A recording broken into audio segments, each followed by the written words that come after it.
Dan Ullman, Mike Beer, the DRF.com Formulator Race of the Day for Friday, September the 8th. Race number 8 at Remington Park. Let's take a look at the field for the 5-furlong Remington Park Turf Sprint. $50,000 is the purse for Oklahoma breds. This is a wide open race. Yeah, this race is not easy. And I will say this, the one thing that I think you notice the first time you go through it, there's a lot of speed in this race. Head on over to the Race of the Day event page on DRF.com. Download your free Formulator past performances and handicap along with us as we take this field in post-position order. We'll begin with the rail, Drowning in Diamonds. This is a horse who is probably one of the pace horses in this race. Got one way to go down towards the inside. Yeah. The issue is we haven't seen this horse since October, and he might be better on dirt.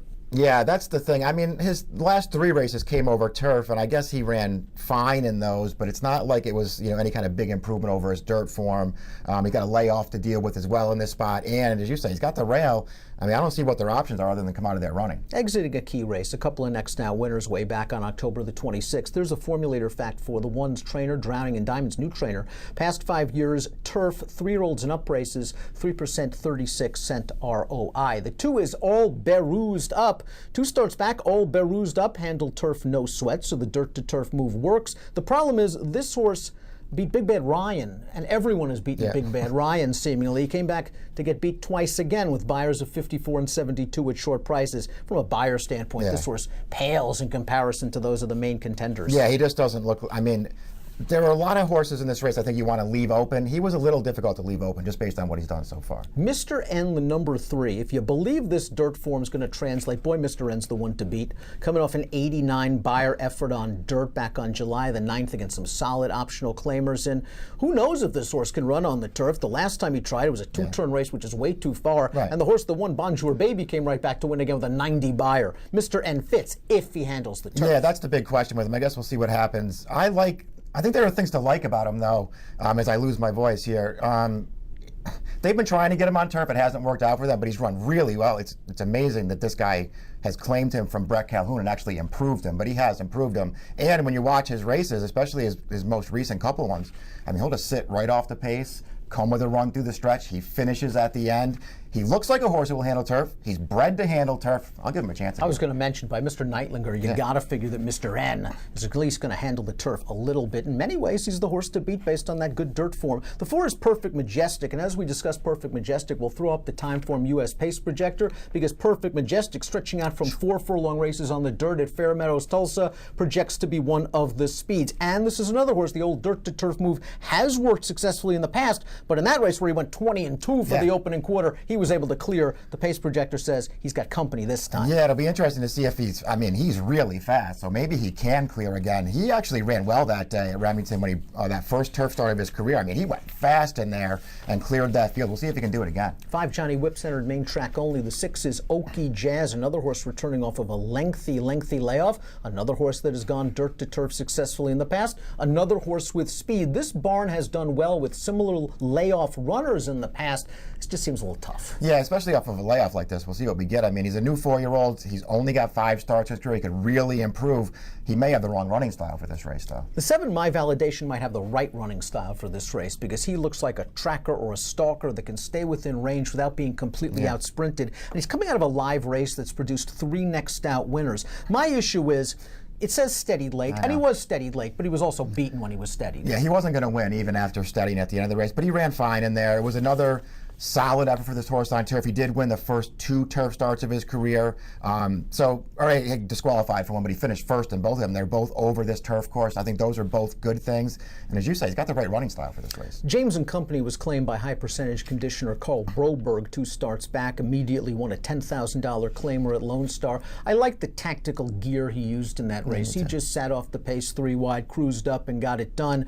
He's going to obviously have to do it against better horses, but I respect this barn. I respect this running style, and maybe the price will be right. 6-1 on the morning line. He's one of those horses who's been doing it and claiming races lately, but you could say that about just about everybody in this field. They've all got back races in the claiming ranks, I feel like, in their past. So maybe that's not that big a deal. He did improve in his first start for these connections. That's no surprise. I wonder if he can improve again, because I feel like he might have to improve again. Scat Cat Gravy, another horse going dirt to turf. The last time he stepped on the grass was at Sam Houston on March the 14th. He showed good speed. He was no match for a very sharp horse that's come back to win his next 3 races with buyers of 85, 82, and 80. And best of all, he's not a need-the-lead type. Yeah, he dueled in that last turf sprint, but he doesn't have to be ridden that way. I wouldn't be surprised to see them try it from off the pace this time. That might work better. You can argue that the 10 Bad Humor is the best true closer in this race. I know he's come from 2, 3.5 off of it, but if the early gas materializes, he might be a little bit further back in the early portion of this race. He had to swing wide into the lane last time out. Didn't change leads, but was making up ground on that sharp horse we talked about. Yeah, that is a sharp horse right now. And you're right that the running style is fine for him. I'm really turned off this horse 0 for 11 on turf so far. I wonder if this is the right kind of spot to try him. Turf debut for the 11 Stolen Glory. Wish there was more turf in the pedigree. Read the footnotes, only 6% with first-time turf runners. The dam was okay on dirt. Multiple stakes placed on that surface, but 0 for 4 on the surface. 1 turf foal. It has not one long layoff. I gotta watch. Yeah, it has to improve on this surface switch, and there's really no pedigree to make you think he's going to do that. I thought Chestnut Johnny was best last time out at Canterbury on August the 5th. If only the jock just decided to go to the outside, I think he would have rolled by that field. Instead, he tried to split horses and was just eliminated, checking hard. By the time he did get to the outside, it was too late.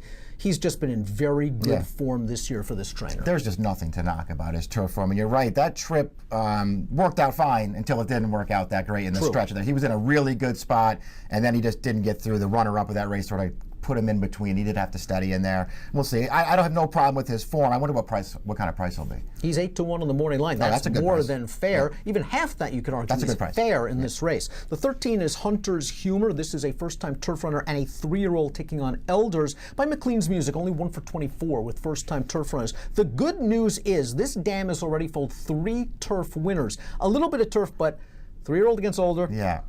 And tough outside post. Tough outside post, and another one of those horses he really has to improve on this surface to win. Let's take a look at our top selections for this year's Remington Park Turf Sprint. Mr. N for you. I like think he can step on the turf? I'm going to give him a chance to do it. Again, as we said, his pedigree is by Mr. Neidlinger. There's a lot of turf on the dam side of this pedigree, too. I think he can handle it, and then we'll just see if he gets the right trip. 3, 8, 12, and 7 for Mike. James and company, I'm hoping, can get the right trip, as he did last time out in Lone Star, sort of an outside stalking journey. I really respect the job Carl Broberg does, high winning percentage trainer.